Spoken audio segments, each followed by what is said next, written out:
The mystery in the sky tops our news. Good evening to you. I'm Brian Aiden. And I'm Glenda Lewis. The latest unidentified object brought down over Lake Huron Sunday.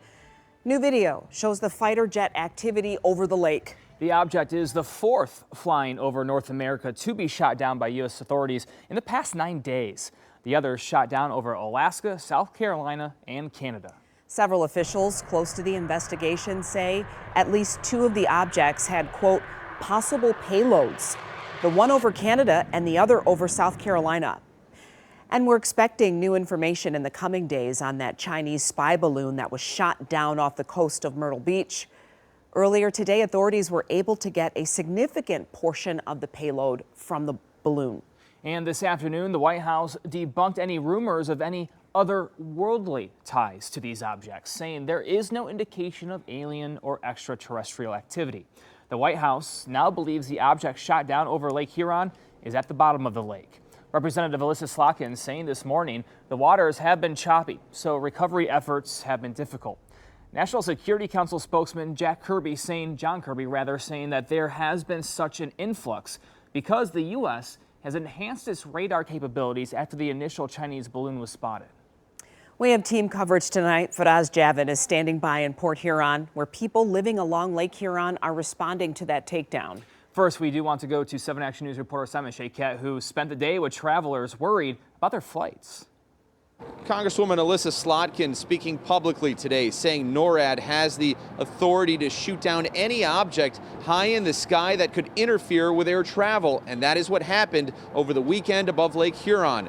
Now air travelers weighing in. What's going on in the government that's going on here that makes us a target? Flying from Metro Detroit on a business trip, passenger Denise Layton is one of many asking tough questions after U.S. military aircraft recently shot down a high-flying object over Lake Huron. How badly would you like to know what they are here for? Oh, 150%. I would love to know who they belong to officially, what they're being used for, all of that. I'm not going to go to the alien theory just yet. It could be companies trying to do research. At a press conference today in Howell, we asked Congresswoman Alyssa Slotkin for more answers. Where did that come from, and was that a threat to our national security? We do not know what it is right now. I've seen all kinds of speculation from another Chinese object to an academic who put up some sort of, sensing device. They determined that it wasn't a threat to national security. They shot it down over water, and they're trying to collect the gear. She adds the hard work of analyzing what was recovered has temporarily been delayed by choppy water, but experts hope to learn more in the next couple of weeks. It makes me feel actually a little bit better. Probably they're trying a little bit harder to make sure that every single thing that's in the air is being tracked and tracked well. Coming up at 6, what Governor Gretchen Whitmer is now saying on this very important subject and what she's learned. From Detroit Metro, Simon Shayket, 7 Action News. Simon, thank you. And the mystery is sparking concern for some and fascination for others as we wait for answers on what was shot down. 7 Action News reporter Faraz Javid spent the day talking to people near the Lake Huron shoreline in Port Huron. I'm here in Port Huron, and right behind me is Lake Huron. And we're just a couple of 100 miles away from where the U.S. Air Force brought down that unidentified object yesterday afternoon.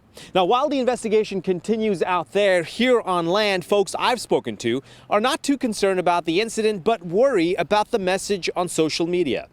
I think people's minds, could be swayed very easily with fear. And I don't necessarily feel that that's a good thing, because we don't always get the true story then.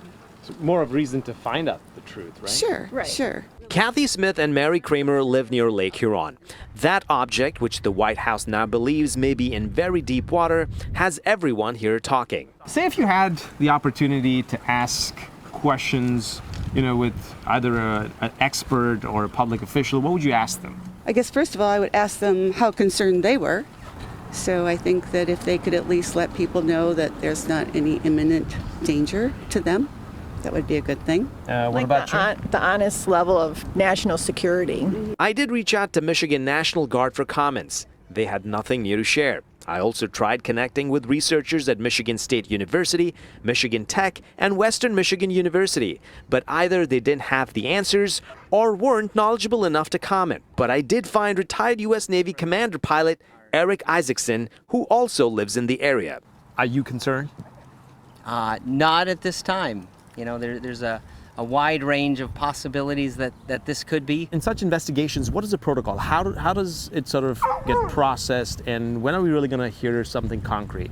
I think it's how much money you throw at it Okay. and what's the impact on the community. Certainly, I hope it isn't a political decision or the influence of the politicians. I hope is not influencing good chain of command and proper authorities to go figure out what's going on. I don't know if we'll ever get answers, and I hope that the people who figure out the answers, if they need to tell us, they'll tell us. Now we are following the investigation closely, and rest assured, as details emerge, you'll be the first to know on 7 Action News and WXYZ.com. I'm Faraz Javed, reporting in Port Huron.